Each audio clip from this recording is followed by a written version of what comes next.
풍성한 그런 기간이라고 생각을 합니다. 저희가 참 풍성하게 지난 좋은 주간이었지만 또 여러 가지 변화가 많은 그런 주간이기도 했습니다. 올해는 특별히 전 세계적으로 지도자들이 변화되는, 바뀌는 그런 시기죠. 러시아가 지도자가 바뀌었고 중국도 최근에 바뀌었죠. 프랑스도 그렇고 북한도 4월 달에 지도자가 바뀌었습니다. 그리고 일본도 그렇고 그 다음에 미국도 가장 최근 시기에 바뀌었고 한국은 지난주에 여러 후보들이 어떤 모습의 변화도 있었고 이제 12월 달 되면은 이제 대통령을 선출하는 그런 시간을 갖게 됩니다. 이러한 상황들을 보면서 특별히 지난 한 주간에는 저희가 한국에서 왔고 한국적인 어떤 그 배경을 갖고 있기에 한국 상황에 대한 민감하게 저희가 볼 수 있는 그런 한 주간이었는데 뉴스 등을 통해서 보면서 많은 변화 또 대화가 진행되는 과정을 보면서 한계를 좀 느끼는 그런 모습도 우리가 받게 됩니다.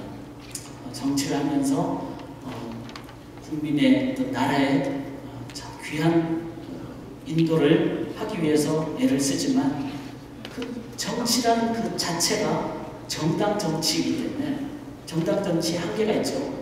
또 정당은 이념이 있잖아요. 어떤 보수적인 이념도 있고 진보적인 이념도 있고 그렇기 때문에 이념 정치이기 때문에 그 정당과 이념이 가는 한계가 있다는 것입니다. 그런 상황이기에 온전한 완벽한 성취를 하기가 쉽지 않아요. 그러다 보면은 논쟁도 하고 또 은퇴도 하고 아니면은 또 후퇴도 하고 이런 모습들이 정치의 어떤 모습을 보게 됩니다. 그래서 정치를 보면서 우리가 요구를 하고 필요하다고 생각은 해야 되지만 그러나 정치를 통해서 유토피아를 건설할 수 있다라고 생각하는 사람은 아무도 없고 그렇게 생각하실 수도 없습니다.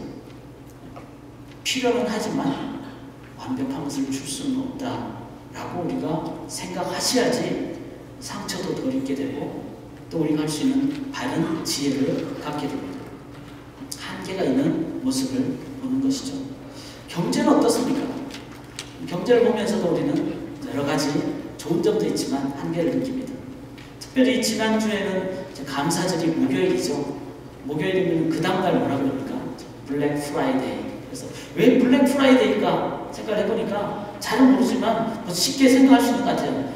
금요일 날이 새벽 0시부터 시작하니까 깜깜한 밤부터 블랙 프라이데이가 시작한다. 그래서 그때부터 막 물건을 사기 시작한다.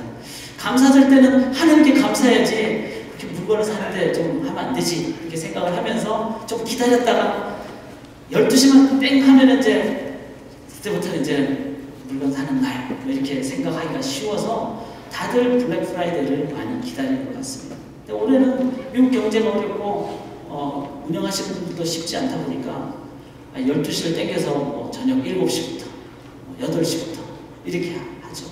그런 모습을 보면서 이거는 땡스기빙이 아니라 그레이 땡스기빙이다. 그러니까 어성푸레한 저녁부터 이거는 물건을 사고 파는 일들이 일어난다. 그래서 그레이라는 말이 어성푸레한 저녁을 의미하지만 참 그 속에는 좀 우리 마음속에 좀 불편한 마음이 생기는 거죠. 정말 감사하고 나누고 섬겨야 될 그날이 더 물건을 많이 팔기 위해서 아니면 더 좀 싼 거를 사기 위해서 물건에 우리의 마음이 좀 많이 가는 날이 아닌가. 이런 약간의 좀 착잡한 심정을 갖게 되는 것이 올해 저희들의 모습이기도 합니다. 그러니까 경제 영역을 보면서 우리 그렇게 생각을 분명히 하셔야 되겠죠. 돈이 필요는 하지만 이 부분이 우리를 온전하게 완벽함으로 이끌어주는 것은 아니다 라는 것을 우리가 인정을 해야 합니다. 이러한 정치나 경제 영역이나 이념의 영역 이런 부분을 저희가 보면서 한계를 느끼는 것이 사실입니다. 그럼 사람들이 좀 더 완벽한 것을 추구하기 위해서 종교를 찾죠. 그래서 종교는 인간이 무한한 영역을 추구한다든지 인간이 진리를 추구한다든지 아니면 죽음 이후라는 어떤 영원한 삶을 추구한다든지 아니면 이것만큼 절대로 타협할 수 없는 절대적인 진리라는 그런 절대를 추구하는 거지. 이런 부분이 우리가 종교적인 생활을 하기가 쉽습니다. 뭔가 고상하고 좋은 것을 줄 것 같은 경제의 한계를 느끼고, 그래서 나는 안빈낙도, 그래서 산속에 들어가서 편안하게, 아니면 청렴결백하게 그렇게 경제나 정치로부터 멀어나서 나는 좀 돌을 좀 깎으면서 그렇게 살겠다. 이렇게 해서 고상하고 좋은 것을 줄 그런 모습을 저에게 보여주지만, 그러나 실은 그 길로부터 우리가 절대적인 것이나 영원한 것을 얻기는 쉽지 않은 것은 또한 사실입니다. 이 종교는 고도화된 도덕의 한 모습이죠. 그래서 삶을 다 봤을 때 결코 삶은 바뀌어지지 않는 것, 그걸 인정하는 것, 그게 도를 닦는 것이다. 득도라고 그러죠. 그래서 세상이 바뀌지 않는 것을 인정할 때 내가 바뀔 수가 있다. 이게 가장 기본적인 불교의 기본적인 열반의 어떤 모습입니다. 그래서 인정하는 인생은 고해다라는 걸 인정할 때, 그리고 그것을 바꾸려고 애를 쓰는 것이 아니라 내 삶 자체를 거기에 융화시킬 때, 그때 우리들은 도의 어떤 길을 들었습니다. 기본적인 불교의 핵심 기본 내용이 이런 의미입니다. 그러나 그렇지 않다. 끝까지 노력을 해보자. 절대적인 신이 있다면 우리가 이렇게 노력하는 부분을 그 신은 외면치 않을 것이다. 그래서 열심히 대접하고, 열심히 착한 일을 하고, 열심히 어떤 사회를 위해서 투쟁도 하고, 이게 이제 이슬람의 한 모습입니다. 끊임없는 노력을 통해서. 그러나 끊임없는 노력이지 확신은 없습니다. 그래서 어떤 이슬람 교도도 당신 죽으면 천국 갑니까? 라고 물었을 때 그것을 확신하는 사람은 없습니다. 왜냐하면 이슬람 교리 자체가 나의 노력을 통해서 구원을 받는다고 생각하는데, 그 노력이 어디까지 해야 되는지를 모르기 때문에 죽어봐야 합니다. 그래서 자살 폭탄을 안고 가는 것을 가장 큰 가치로 여기는, 그러나 그 순간까지도 모르는 것이 바로 끊임없는 노력형의 어떤 종교적인 모습입니다. 어떤 종교는 희망 고문을 하죠. 당신 이거 받아들여라. 그리고 열심히 잘 그대로 이 삶 자체를 받아들이고 살면은 다음 생에는 좀 더 좋은 어떤 그 계급으로 태어나실 수 있을 것입니다. 희망 고문이죠. 계속 희망을 주지만 삶의 현실적인 것은 변화되지 않아요.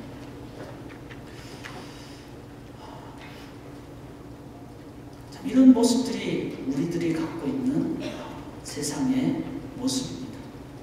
고도화된 종교적인 모습이 사람들에게 종교를 통해서 갖게 되는 어떤 마음의 평안이나 어떤 생각의 어떤 좋은 관점은 줄지는 모르지만 실존을 변화시키지 못한다. 죽음 이후의 삶에 대해서는 책임 있는 얘기를 못 해줍니다. 그리고 근본적인 세상의 문제를 해결해 주지 못합니다. 그래서 우리들은 정치나 종교나 아니면 경제나 이런 영역들을 보면서 우리가 가질 수 있는 것은 진실하게 솔직한 자세는 아니다라는 관점, 결론을 가질 수 있어야 되고 가지셔야 됩니다. 하다가 대충 하다가 그렇게 살다가 뭐 그만두지, 이것도 안 되죠.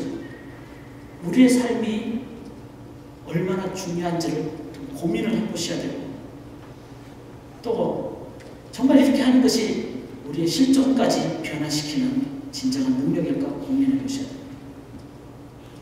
그래서 일반 영역을 보면서 진지하게 갔을 때 내리는 결론은 아니다. 그게 철학에서 한마디로 얘기했죠. 아무것도 아닌 너라는 존재를 깨달아라. 너 자신을 알라. 거기서 철학은 실은 시작이고 완성이 됐습니다. 그리고 철학의 결론은 모른답니다. 모른다가부터 돼야지만이 우리는 진지하게 그러면이라는 질문을 하게 되죠. 그럼 어디냐? 이런 질문을 하게 됩니다. 그런데 가장 무서운 거는요, 정치를 통해서도 참된 것을 못 얻는다, 경제 아니면 종교적인 걸 못 얻는다. 그런데 가장 무서운 것은 진짜를 줘야 될 기독교가 그걸 못 주게 될 때, 그게 가장 무서운 것이죠. 기독교가 종교화해버리면 그것은 가장 무책임한 것이고 가장 잘못된 것입니다. 그래서 예수님이 제일 채찍을 휘둘렀던 사람이 종교주의자들이었어요. 성전에서 생명이 없이 종교적인 행위를 하는 자들을 향하여 예수님이 가장 무서운 채찍을 휘둘렀습니다. 바리새인들을 향하여 가장 큰 책망을 행하셨습니다. 실은 기독교라고 표현하기보다는 교라는 표현은 종교의 한 카테고리에 들어갈 수가 있기 때문에 기독교라고 표현하기보다는 복음입니다. 진리요, 생명입니다.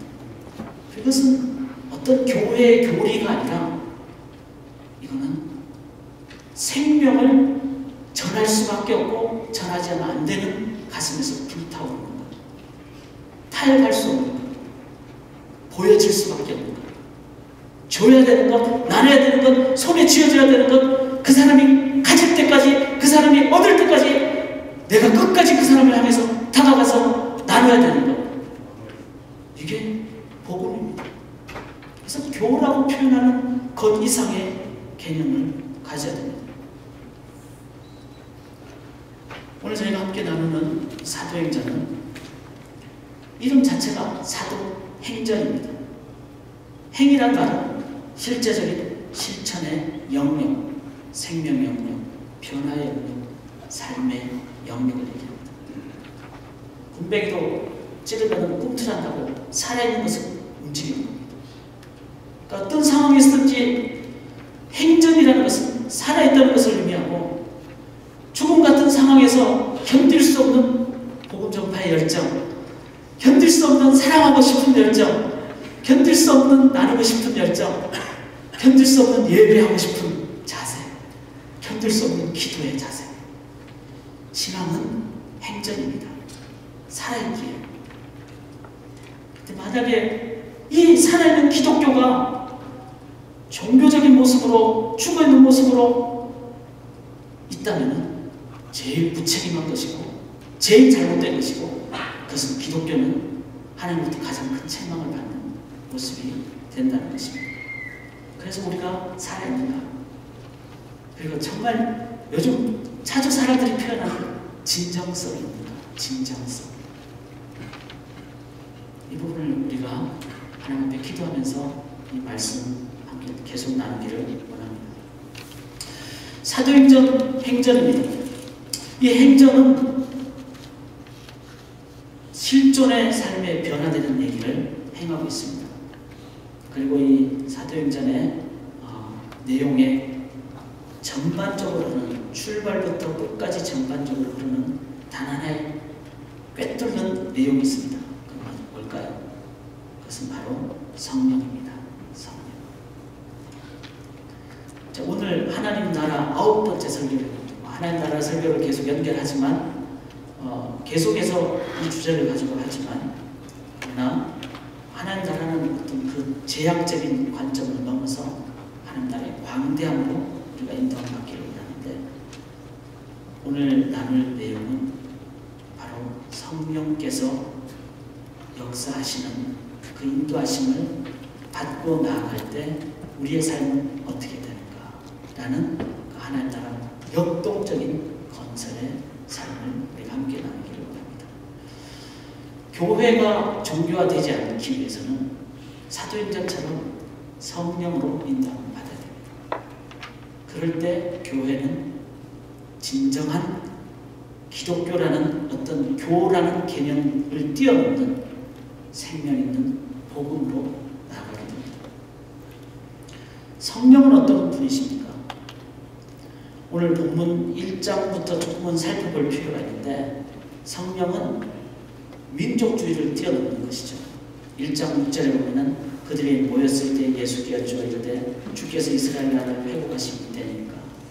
그들은 이스라엘 나라라는 민족주의적인 관점을 갖고 있었습니다. 그러나 예수님은 하나님의 나라를 선포하시죠.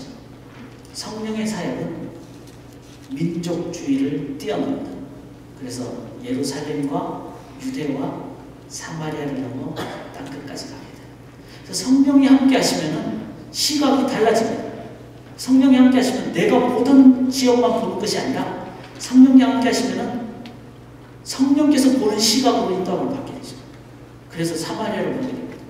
사마리아는 상종하고 싶지 않은 유대인들이 그런 관계를 가진 사람들이었습니다. 성령이 함께 하시면은 이스라엘 나라 회복이 아니라 사마리아의 회복이, 북한의 회복이, 나의 정당 이쪽 땅을 넘어서 전체를 보게 돼요. 그래서 성령이 함께 하실 때만이 정당 정치를 뛰어넘는 하나님 나라 건설이 이루어진다는 것입니다. 그래서 사도행전은 성령행전이고 이 성령을 인도함 받을 때 하나님 나라를 건설하게 되었습니다. 성령이 함께 하시면 어떡합니까? 이 본문 오늘 2장에 나타나는 본문에는 성도님들이, 초대교회 성도님들이 유무상통, 한자어 말이지만 있든지 없든지 서로 함께 나눈다는 겁니다. 그래서 많이 가진 자가 가져와서 함께 나누는 물질의 어떤 자기 중심적인 것을 뛰어넘게 되죠. 우리가 이거 참 중요하게 여겨야 됩니다. 공산주의는 억지로 이렇게 분배를 하죠. 그 공산주의는 결코 성공하지 못합니다. 그 이제 막스가 그 얘기를 했죠. 공산주의는 절대로 성공 못한다고. 왜냐하면 그게 인간의 죄적인 모습이 있기 때문에. 그래서 공산주의 다음은 사회주의고, 사회주의 다음이 자유주의고, 자유주의가, 자본주의가 성공합니까? 결코 성공 못합니다. 분배를 억지로 하든 알아서 나눠 먹으라고 하든 인간의 삶의 절대적인 공산주의, 즉 공동체는 이루어지지 않습니다. 성령이 함께 하실 때 사도행전의 역사는 공동체가 이루어졌어요. 그래서 우리가 추구해야 될 것은 공산주의가 아닙니다. 억지로 분배하는 것이 아닙니다. 억지로 법을 만드는 것이 아닙니다. 성령을 이끌림 받으면 교회는 공동체로 인도함을 받게 되었어요. 그래서 보여야 될 것이 성령이지 어떤 이념이 아니라는 것입니다. 그래서 사도행전은 성령행전이고 이 땅에 그 어떤 정치가도 세우지 못했던 진정한 공동체를 건설되었던 것이 사도행전 성령에 의한 하나님 나라의 모습이었습니다. 여기 오늘 본문에 보면은 남종이나 여종이나 어린이나 어른이나 이렇게 얘기를 해요. 성령이 함께 하시면은 남자, 여자 그에 대한 구분은 있지만 그에 대한 불공평한 모습은 없어집니다. 서로가 서로에게 동문 배필의 모습이 되지 성령이 함께 하시면은 그게는 융화와 조합이 일어나는 것이죠. 주인과 종의 개념이 없어집니다. 세상은 노예제를 없애서 자유를 주려고 합니다. 노예제가 없어졌다고 지금 자유가 있나요? 평등이 생겼나요? 아닙니다. 제도를 바꾼다고 세상이 바뀌어지지 않습니다. 그래서 성경은 노예제도에 대해서는 침묵합니다. 물론 그게 그때 당시 시대적인 상황, 그 뒤의 상황을 성경이 적용할 때는 노예제를 없애야 된다 이런 표현을 다 할 수 있죠. 그러나 본질적으로 성경이 말하는 제도에 대한 자세는요, 제대로 사람을 바꿀 수가 없다는 것이 성경의 입장입니다. 그래서 초대교회 때 주인이나 종이나 이렇게 표현해요. 그러나 성령이 임하시면 주인이 종을 섬기게 되고 종이 자원종이 되는, 그래서 자원에서 섬기게 되는 이 진정한 하나님의 모습입니다. 어른과 어린이의 구별은 있지만 분리는 있지 않게 됩니다. 성령이 함께 하시면 내가 갖고 있는 시각을 뛰어넘게 만들어줍니다. 제약적인 것이 아니라 하나님의 관점으로, 그리고 하나님의 원리로, 하나님의 방법으로 제도를 뛰어넘어서 성령의 강력한 능력에 의해서 다른 사람을 품에 안게 되고 이해하게 되고 나누게 되고, 그래서 함께 공동체로 나아가 성령이 함께 하실 때 하나님의 나라가 건설이 됐습니다. 복음서까지의 교회의 모습은 종교적인 모습이었습니다. 바리새인들이 득세하는 모습이었고 그것을 사람들은 시기하고 질투하는 모습이었습니다. 그리고 거기에 대한 야단을 아무리 쳐도 거기에 대한 깨달음이 없었습니다. 그러나 성령이 함께 하실 때 이제는 모든 계급과 모든 이념과 모든 정당과 모든 물질과 모든 중심이 다 무너져 버리는, 왜? 하나님의 시각으로 바뀌기 때문에.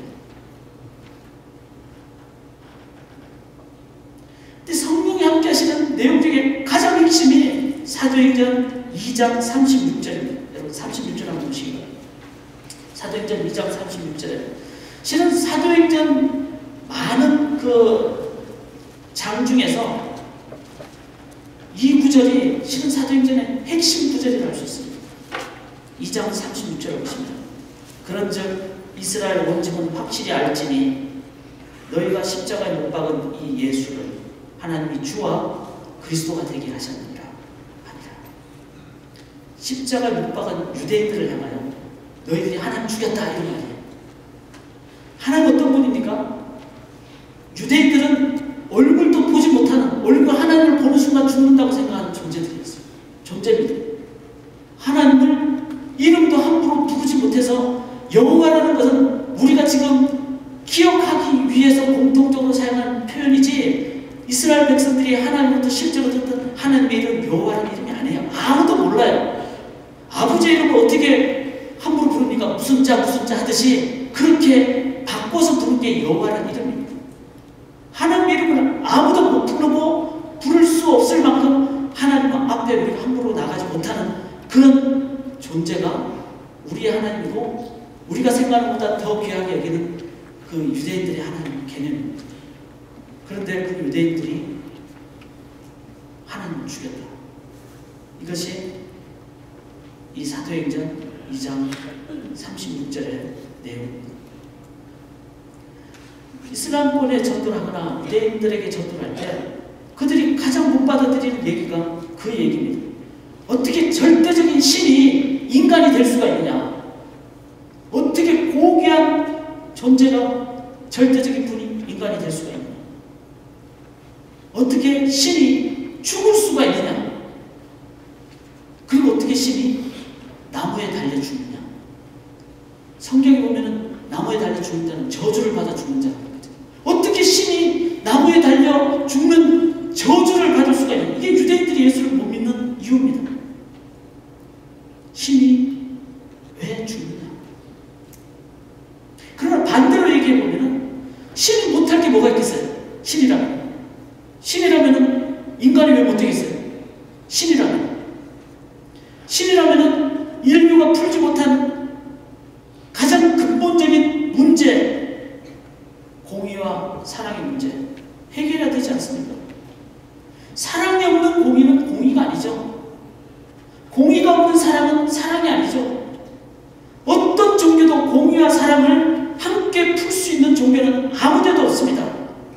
정당 정치는 양보라면 쓰라는 것이고, 내가 선거에서 치면은 패배라 그러는 것이고, 그러나 십자가는 하나님이 인간이 되셨고 죽으심으로, 가장 큰 패배인 죽으심으로 인류의 죄 문제를 해결해 놓으시고 죽음을 이겨서 부활하시고 참된 능력으로 인도하십니다.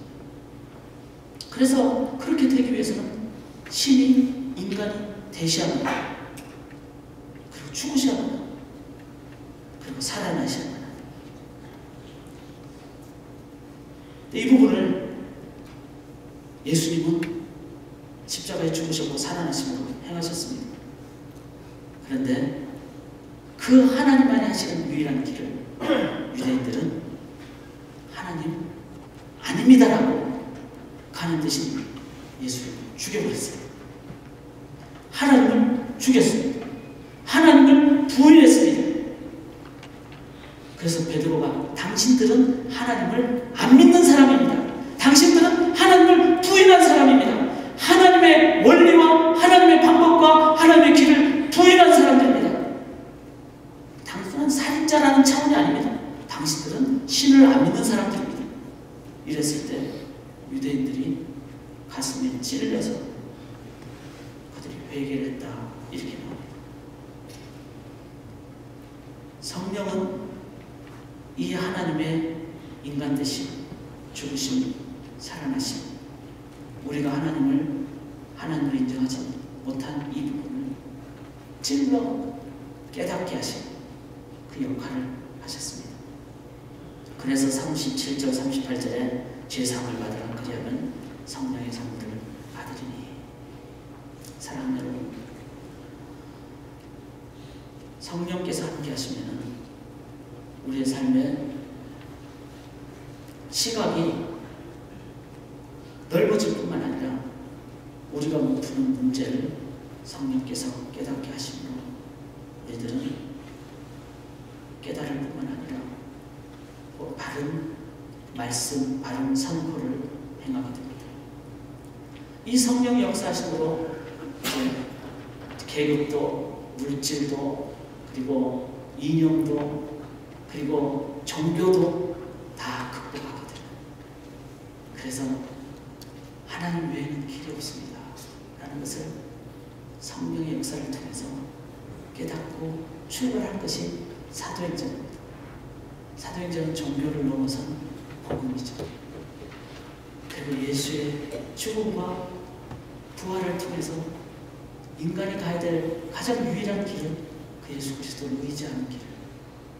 그리고 그를 통해서 세상에 하나님이 나의 하나님이 되시는, 그래서 진정한 공동체가 이루어져요. 이것이 바로 성령 행전의 모습이었습니다.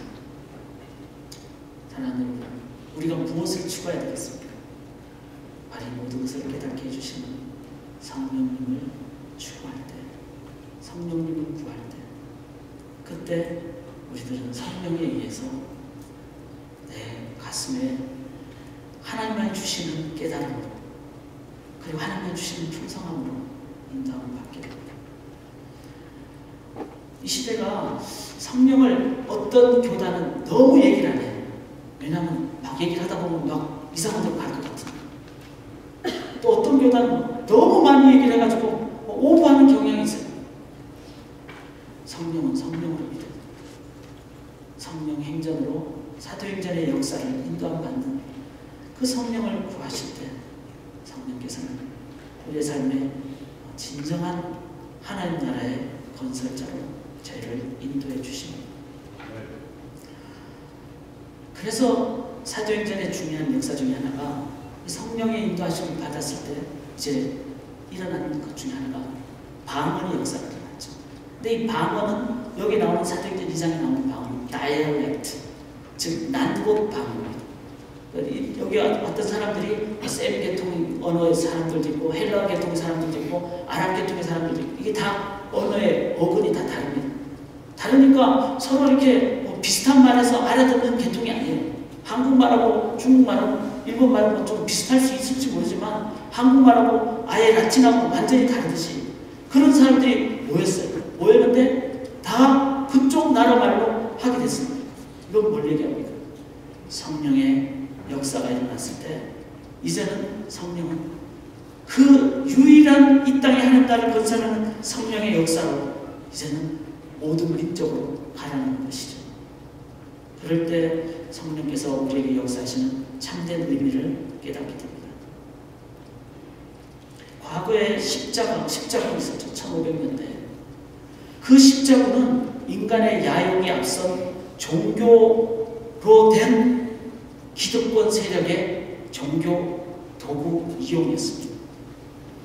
그것 때문에 지금 이슬람권들이 십자가만 보면 치를 듭니다.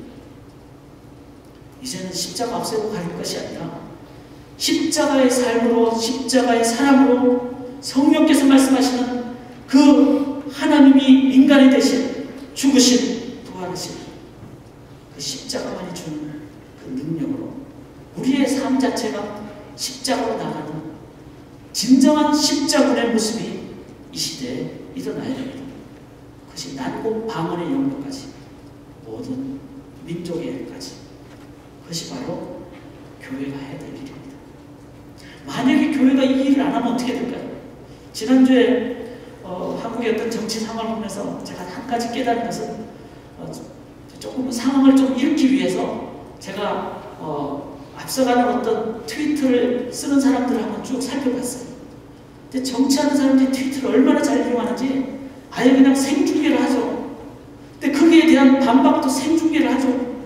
그 사람들의 그 열정은 밤잠도 안 자고 그렇게 그 댓글을 달고 댓글에 댓글을 달고 그러면서 국민의 여론을 이끌어 가려고 하는 그런 모습들을 보면서 근데 끝도 없는 그 얘기를 하는 것을 보면서 이 일을 해야 될 영역이 어딘가?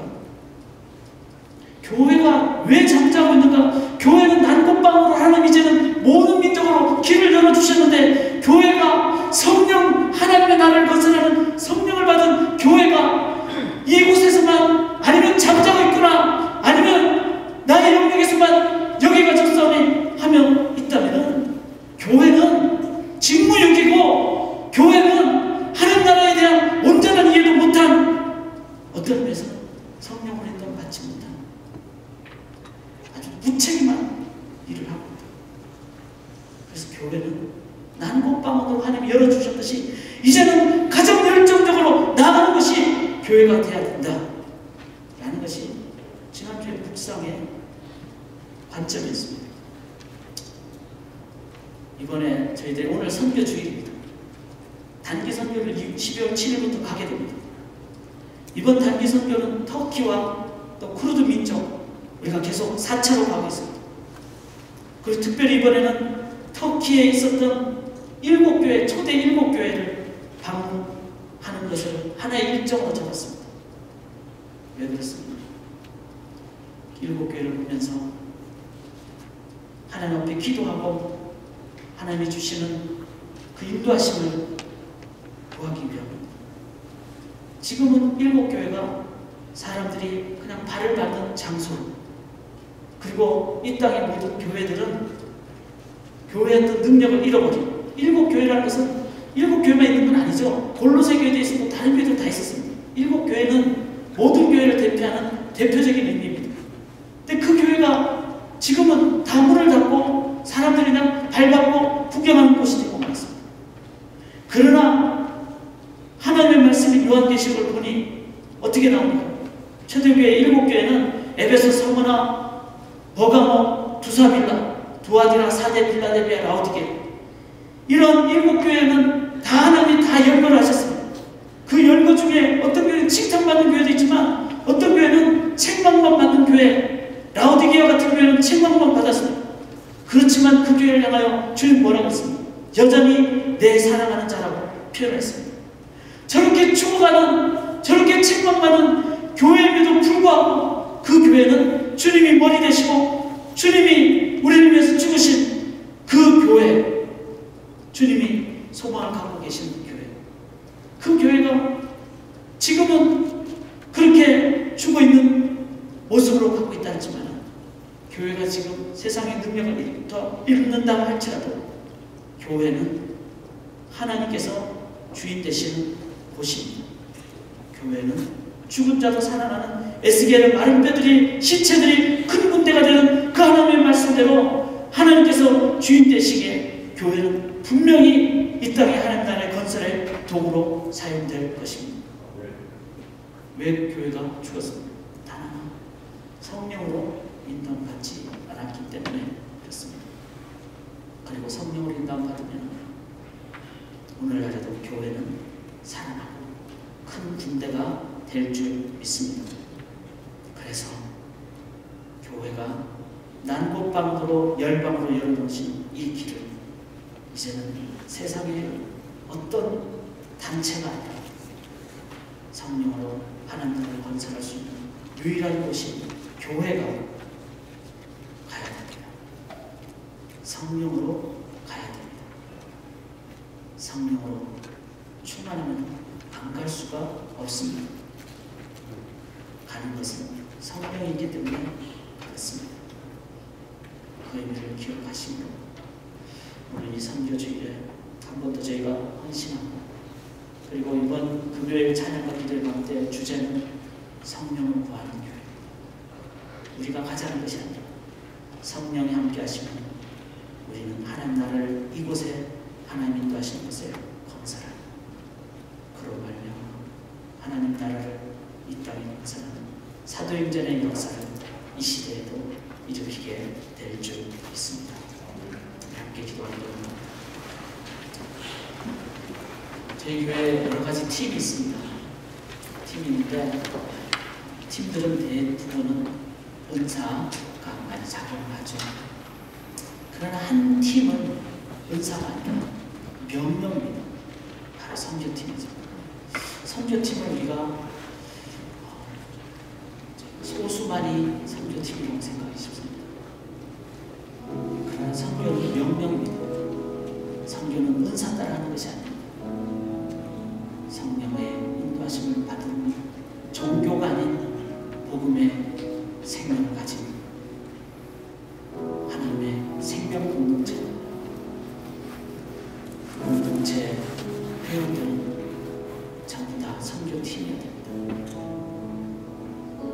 그래서 오늘 선교주일인데 선교팀들이 나와서 찬양할 때 저분들만이 아니라 우리가 선교하고 내가 선교하고 내가 가는 직장, 가정, 모든 곳에 세상에 어떤 한계를 뛰어넘고 유일하게 하나님 나라 건설하는 성령을 받은 교회들, 이제는 하나님 나라 건설할 수 있게 됩니다. 내가 선교팀. 그렇게 이번 한 주간 또 금요일날 우리가 선교를 위한 간절한 기도로 우리가 모이기를 원합니다. 선교팀을 보내는 것이 아니라 내가 기도하겠습니다. 내가 함께 가겠습니다. 마음과 목숨으로 가겠습니다. 온 교회가 함께 열망을 가는 주의 교회가 될 때 진짜 하나님 나라를 이 땅에 건설할 사명을 감당하게 되리라 믿습니다. 잠깐 더 기도할 수 있게 바랍니다. 성령을 구하는 기도를 하도록 하겠습니다.